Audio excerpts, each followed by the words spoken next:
Okay, so look, listen, hear me out here. Look, I know it's been like 3 days since I posted.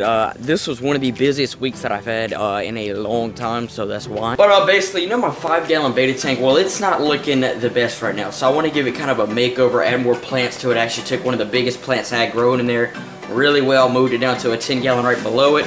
That's because it was just getting way too big for the tank, and it was an Amazon store, so it was obviously just gonna overcrowd the tank. But yeah, it needs like a makeover because it's just not looking the best right now. This is the fish fisher for this video. Of course, for the first one to comment down below the correct name of that fish. If you comment, pin, you'll get a shout out in the next video. Man, I'm getting really good at saying that.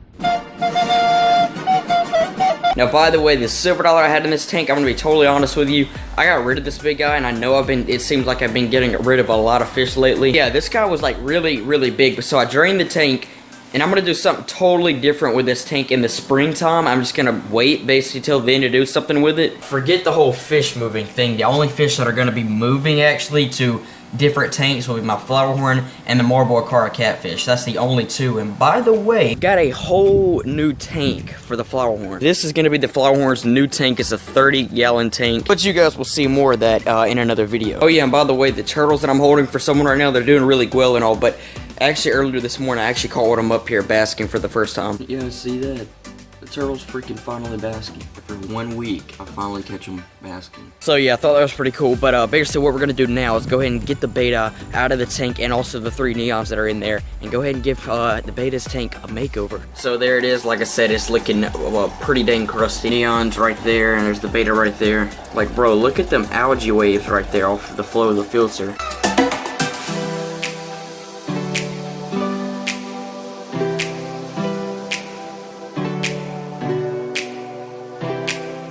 So here's the tank right here. One thing I wanted to mention was that I'm saving all the water that was in the tank and also the filter media, so it's not like I'm just like resetting up the tank. That's not really what I'm doing. I'm just basically doing like a big clean on it. So you see all this algae? This is not plants. It's a whole bunch of like algae, and I'm gonna clean all the sand and the glass, of course, and we're gonna make this thing look a lot better than it did.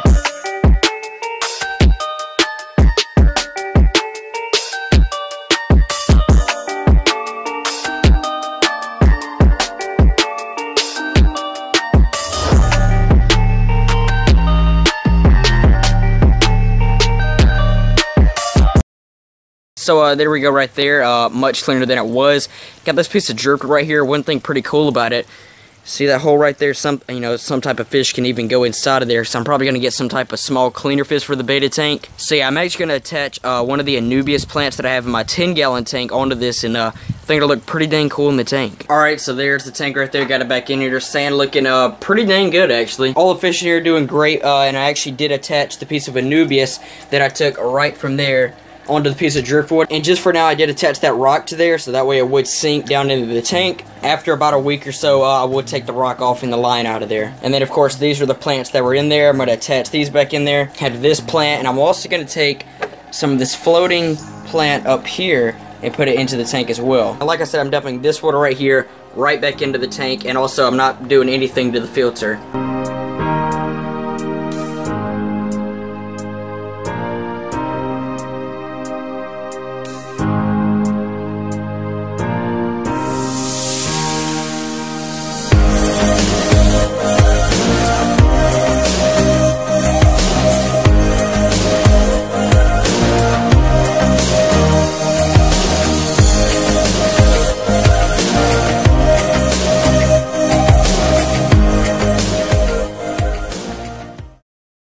So it's been about 5 hours now, and that's the tank. Went to the pet store, actually picked up several different plants. I picked up some banana plants right there, that little plant, another Anubias back there, that little plant, and that was basically it. Oh yeah, and one other banana plant right there. But let me throw you back to when I went to the pet store. Yeah, those are gonna be my fish. Just wait, those are gonna be my fish. I'm gonna put all 3 of those guys on hold.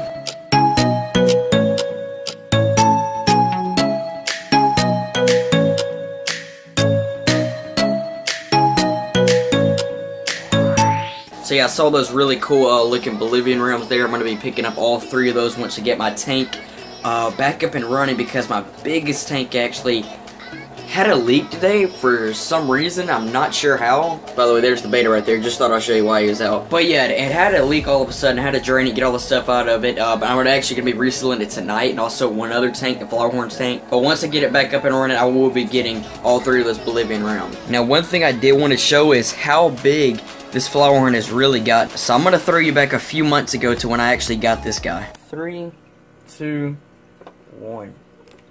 Boom. There he is.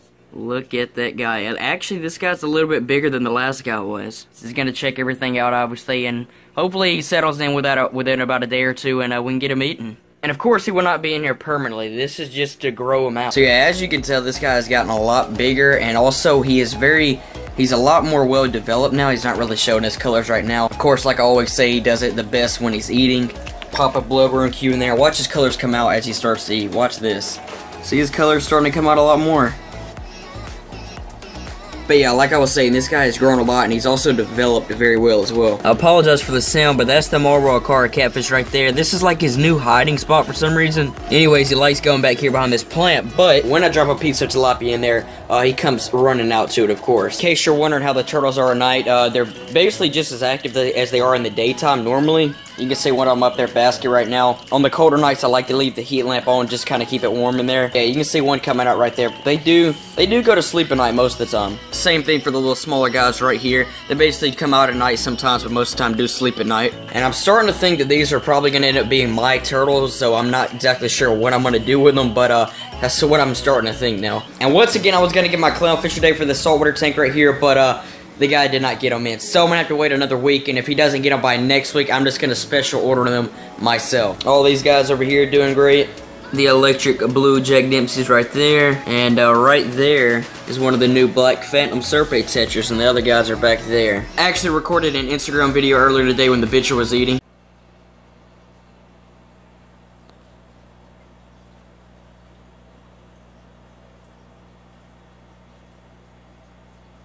The convict cichlids in this tank right here are doing really well. The male is right there. They're starting to get a lot more used to me, actually. The female's hiding right up under the plant. They don't always, like, spook when I come right into the tank. They're starting to eat well right in front of me. So, yeah, they're starting to get a lot more used to me.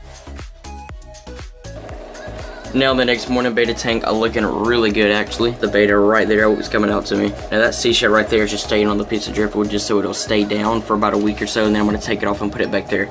Back in the corner. Flowerhorn right there doing great. Now what I wanted to talk about last night was these two tanks right here. This is my big 56-gallon tank that actually was leaking for some odd reason. We've had it set up for about 7 years now, and it's never done it or anything like that. So yeah, I gotta get it resealed today, just around the bottom. That's it, and I'll have it set back up by tomorrow. This right here with the Flowerhorn's new tank, I did take all the silicone out of the tank yesterday, so yeah, I gotta get this fully resealed today, and of course the bottom of that one. And I'll have both of these tanks set up probably by tomorrow. Now I have this waterfall decoration inside of the 56-gallon tank, but it actually fits pretty dang well into this tank, and I think that'll look pretty dang good in here, and I'll just put something else to replace it back in this tank. But yeah, I think it'll look good right there in the corner, and then have like something else right over there. This was the other 10-gallon that was leaking. I'm going to reseal this tank as well, so yeah, I've got about 3 tanks to reseal.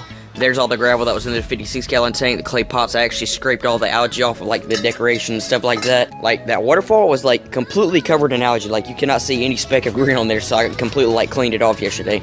Mommy, can you please get down? There's the filters right up there. I got heaters everywhere. Like, it's a mess out here, but, I gotta get it all situated by today. One good thing to, like, scrape algae off of is, like, an old toothbrush. It's, like, a really, really good thing to scrape it off with. It's really easy. That's what I use to clean the waterfall off with, and so you can get, like, in some really tight places, and like where you couldn't get with like a regular like sponge or something like that. Now that right over there is where the pond is supposed to be built at, and where it was built at. But yeah, the water would just not get out of the bottom of it, so I have another place in mind, which is this sand pile right here. I was thinking about, you know, just it's a big sand pile, having like the waterfall right up here, pond down there. Of course, I'll have it leveled out and all that, and really clean it up, make it look really nice. And it's out here in the open, and it's pretty dang close to my actual pond, literally like feet away. And this sand mound is built up, so that way, you know, I'm not really worried about like water being down in there. That's the main reason why I want to have it here. But yeah, it's just kind of a thought in the back of my mind that I might do that. So that orange right there, that's the koi. Seems like my koi always makes an appearance at the end of my videos. Well, anyways, that's pretty much it. We got the beta tank back looking really good, actually, I think. Hopefully those plants that I put in there will really start taking off really well. And also the flower worm's moved into his new tank very soon. I'm going to be replacing the tank that he's in right now with the tank I just showed you guys. Probably going to have like black sand on the bottom and make his colors look really good. But yeah, that is pretty much it for now. Be sure to drop a like on the video, hit the subscribe button if you're new to the channel. With that being said, you guys, I will catch you all in the next video. Peace.